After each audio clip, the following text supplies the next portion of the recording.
কুড়িগ্রাম রাজারহাটে জাতীয় নাগরিক পার্টি ও বৈষম্য বিরোধী ছাত্র আমেরিকার জাকাত ফাউন্ডেশন থেকে 500 পরিবারকে জাকাত বিতরণ করে। গতকাল 29 এপ্রিল 2025 তারিখে কুড়িগ্রাম জেলার রাজারহাট উপজেলার হেলিপ্যাড মাঠে মোহাম্মদ আতিক মুজাহিদ এর ব্যবস্থাপনায় বাংলাদেশ জাকাত ফাউন্ডেশনের অর্থায়নে বাংলাদেশ জাতীয় নাগরিক পার্টি এর তত্ত্বাবধানে বৈষম্য বিরোধী ছাত্র আন্দোলনের অক্লান্ত পরিশ্রমে সুষ্ঠুভাবে উপজেলার 7টি ইউনিয়নের 500 পরিবারকে ফুড প্যাকেজ দিয়ে উপকৃত করার জন্য সংশ্লিষ্ট সকলের প্রতি কৃতজ্ঞতা ও সবার জন্য শুভকামনা জানায় পার্টি ও বৈষম্য বিরোধী ছাত্র আন্দোলনের ছাত্ররা। 25 কেজি প্যাকেজে 10 কেজি চাল, 2 কেজি ডাল, 1 কেজি চিনি, 1 কেজি ছোলা, 3 কেজি পেঁয়াজ,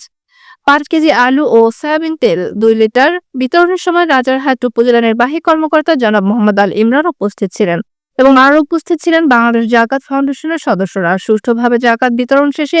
পার্টি জানায় যে জাকাত বিতরণ চলমান থাকুক, মানুষের পাশে থাকার জন্য এই কার্যক্রম।